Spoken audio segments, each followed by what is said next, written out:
Welcome to Alien Hine TV on Ustream. And the District Knowledge Network. I'm your host, Makama Miko. And I'm your host, Juan Viscarando. Joining us as a guest today is Thandeka TuTu Gxashe. Our show topic is Education First. Miss Gxashe, thank you for joining us today. Well, thank you for having me. Our first segment is Understanding Thandeka TuTu Gxashe. Go ahead. How does it feel to be the daughter of the first black Archbishop of Cape Town? Who were some of your role models and why? You have to let her answer the question. Okay. You want me to answer the first question?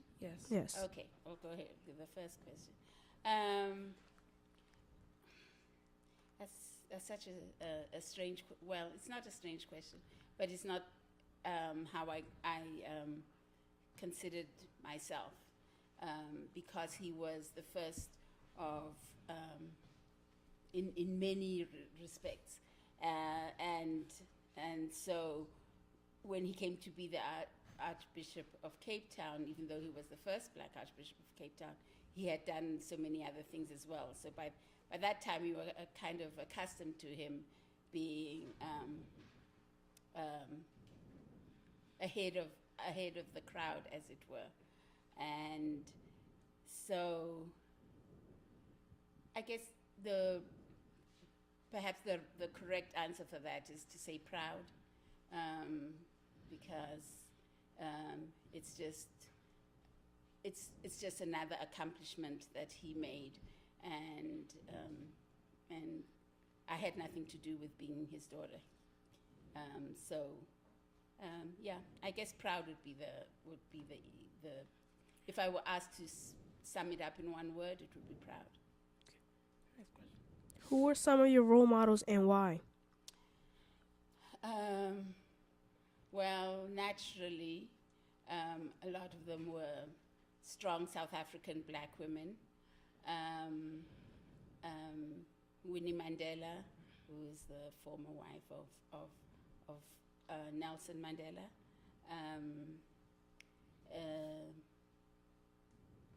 And his current wife too, his current widow, because he died, Gxashe, although she was Mozambican. But I remember meeting her once when I was in college, and at that time, she was married to President Samora Machel of Mozambique.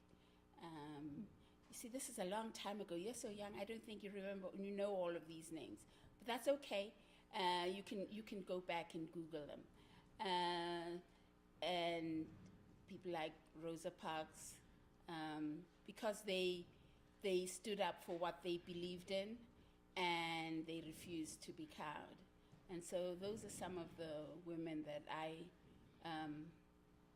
I think of as being role models. But also people whom you don't know of, like my grandmother, or my father's mother. And she was a role model because she was a caring, compassionate person. And I would when people think of her, they always think of someone of being caring, someone compassionate, someone loving her neighbors. She wasn't known outside of the street or of the town where she lived, but in the place where she was, she made a difference. And so that's why I think of her as a role model. You have extensive experience in working with partners around the world. Talk to us about the power of having various goals in life. The power of having various goals in life is it gives you something to strive for. It gives you something to work towards. It gives you a goal to have, so that you can always measure how far you are from where you really want to be. And I guess my favorite saying, um, well, my I don't think it was his, but my father likes to say it, is that you reach for the moon, and if you don't attain that, that's okay, because if you fall, you land among the stars, and so if you land among the stars, that's not a bad place to end up. So you have goals so that you can push yourself further than even you thought you were capable of doing. And if you didn't have the goal, you just kind of mosey along, getting by and getting by. And so it's great to have goals, but you have to have goals that are, you dream big, so that even if you don't attain that goal, you still land in a good place. In your opinion, why is it important for young adults to embrace their education? Not just young adults, for kids as well. And that's one of the things I say to the kids when we're giving out these TuTu desks that we'll talk about a little bit on, is it's so important to have an education, because that is one thing that no one can take from you. You know, you can be the richest, you can be a billionaire with all sorts of worldly goods, but the stock market could crash and you lose your money. People can come into your house and you lose your cars, your jewelry, but the thing about education is that no one can take it from you. Once you have it, it's yours for life, unless they're gonna cut you up and take out your brain. Your education is something that no one can take from you, and once you have it, it's yours to do with as you want. Over the years, you have taken on many leadership roles. What are 3 lessons you have learned along the way? Oh, I don't know about 3 lessons, but I will. One is you are certainly, no one is a self-made man. You rely on others to help you to achieve your goals. And so there is no way you can be a leader if there are no people who follow behind you. And one thing that my father likes to say is that if you are seen to be heads and shoulders above the rest, it's because you're standing on the shoulders of other people. You are being carried by people who believe in your goals and what you do. And so it's always important to be thankful for the people who you have around you and who support you and move you forward as a leader. If you could select one word that describes your work ethic, what would it be and why?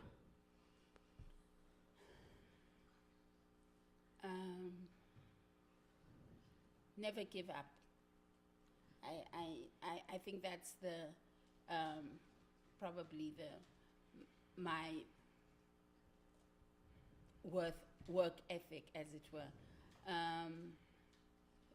Even when obstacles are in your way, or you come to a point where you think you can't keep on, you have to keep on, because whatever it is you're doing is so much greater than who you are, than you alone.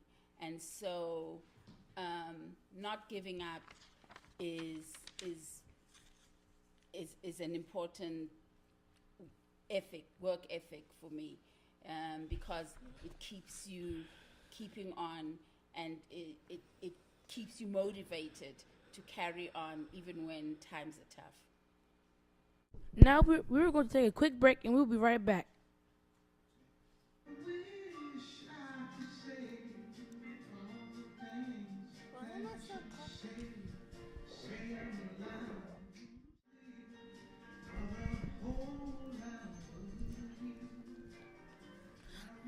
This broadcast is being brought to you by Elliot Hine TV on Ustream. And the District Knowledge Network. I am your host, Makama Miko. And I am your host, Juan Vizcarrando. Our show topic today is Education First. Joining us as a guest on the show is Thandeka TuTu Gxashe. Our first segment was Understanding Thandeka TuTu Gxashe. Our second segment is the TuTu Desk Campaign.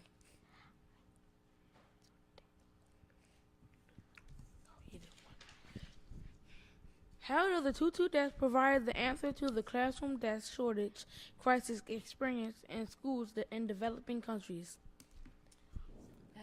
The TuTu Desk, as you see, is a portable desk that kids can carry to school to use as a desk, whether their classroom is a regular classroom with seats but no desks, or it's basically outside under a tree, because classrooms under trees are real on the continent.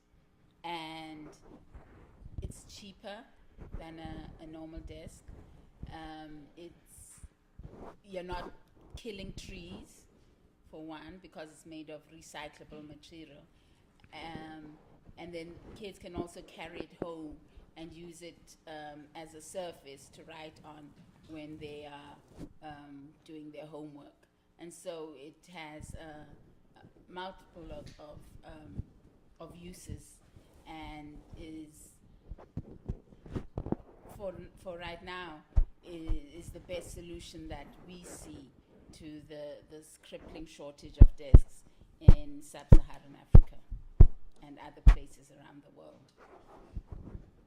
Over 95 million children in schools across sub-Saharan Africa have no access to a classroom desk. How does this compromise literacy development?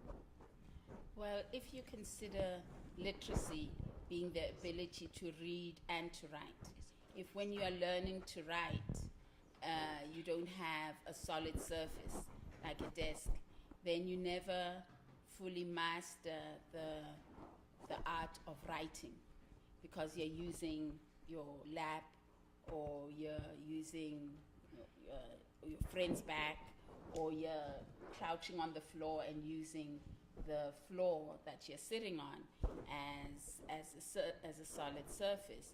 And so what it means is that when children come out of school, they never have attained that art of writing. And so if they come out of school not having learned to write properly, then that means they come out of school semi-literate. And so that harms the child in their education. It harms their communities, because they are not able to become fully members fully working members of the community. That harms the country that they live in, and then finally the continent. And so literacy doesn't, not being literate doesn't just affect an individual, it affects them and their families and their communities too. How is the TuTu Desk designed, and what does it offer to disadvantaged children? Well, it's the TuTu Desk is designed as you see. It's almost like looks like an artist's palette, and it's designed to be lightweight, because our children, when they go to school, travel long distances, and they're usually walking long distances because there are no buses to take them to school, to ferry them to school. And thank you. And then also there are the desks are designed to have some either educational material on them or things of learning. And this one, which happens to be my favorite design, was actually designed by was designed by two 10-year-old girls at a school in England, Queen Anne's School. And the school had a competition to design a TuTu desk. And this was the winning design. And so the kids at the school had fundraised and I think they bought 1,000 desks, and this was the winning design. And so this is my favorite because it was actually designed by school children, for school children. What is the overall goal of the TuTu Desk campaign for learners by 2020? We're hoping to have provided 20 million of these to 20 million kids. Now, that's a large goal, but we think it's possible. And the sad thing about it is that even if we provide 20 million, that's not even half the problem solved. We have over 95 million kids in Africa who go to school without a desk. And so 20 million is less than a quarter of them getting desks. And so we think if we are able to get to this goal, we'll overwhelm some of the educational problems that our continent sees itself with. Currently, how many TuTu desks have been placed in the hands of children? Currently, it's over 1.5 million. It's closer to 1.8 million, actually, have been placed in the hands of kids in 24 countries in sub-Saharan Africa. We're going to take a quick break and we'll be right back.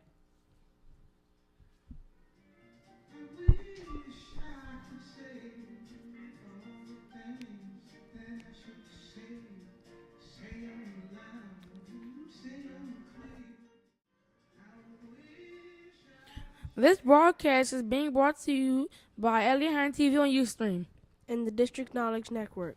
I'm your host, Makama Miko. And I'm your host, Juan Vizcarrano.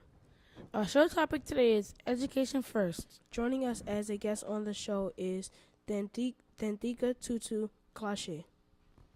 Our first segment was Understanding Thandeka TuTu Gxashe. Our second segment is the TuTu Desk campaign. Our third segment is the Universal Declaration of Human Rights.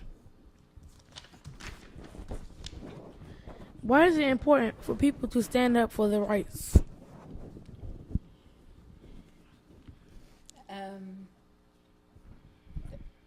It's important. It seems so self-evident, but sometimes it's not. But it's important for people to stand up for their rights, so that they get to fully realize their human worth. They fully realize the opportunities that are available to them in the country of their birth, in wherever they are, and so actually standing up for your human rights, your own human rights, means you also stand up for the rights of others, because it's not just a singular thing, a personal thing. It's a communal, global thing, and so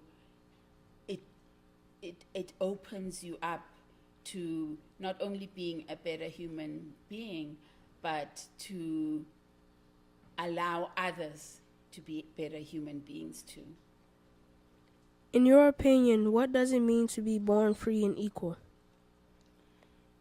To be born free and equal is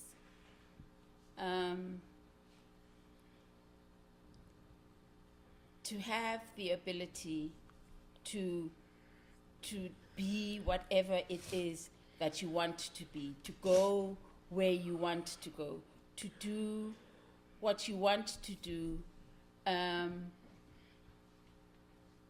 without hindering others from that as well.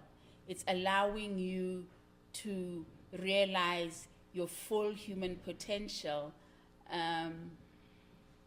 and allowing others to be truly the human persons that they want to be. We have a saying in my hometown of Xhosa. There's a word for it which is called Ubuntu, and Ubuntu means the essence of being human, and you cannot, which essentially says that a person is a person through other people. You become a human being by associating with other human beings. You learn and fully realize your potential of being a human being by associating with other human beings. You cannot be a human being if you were born and you were stuck on an island and there were no humans. You would never know how it is to act as a human being because there are no other human beings around you. So you need others to help you enhance your ability to be human. So you need other people to be a full human being as well. Do you have any final thoughts for the students at Alien Hine? Well, as you're just starting on your education journey, my final thought is to continue as far and as far as you can go, because as I said at the beginning, as I say to our kids when we hand over TuTu desks, when you have the opportunity for education, grab it and run with it, because no one can take it away from you once you have it. And it doesn't matter where life will lead you and whatever it is that you finally end up doing. Any education that you receive, even things that you hate doing, or even things that you think, oh my gosh, I really don't want to do geography because I'm really not interested in geography. I'm interested in the arts. The point is, even as an artist, if you become an actor, that geography will have a little bit of use for you, because if you are asked to play a person living in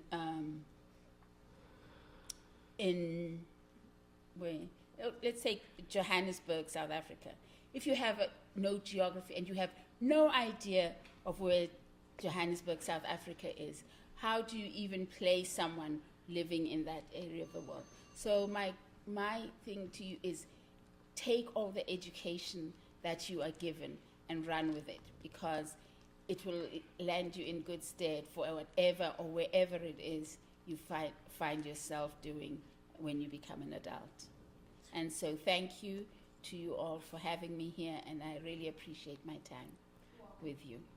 Ms. Gxashe, thank you for being a guest on the show. Thank you for having me. I appreciated being here. This broadcast is being brought to you by Alien Hine TV on Ustream and the District Knowledge Network. Have a great day.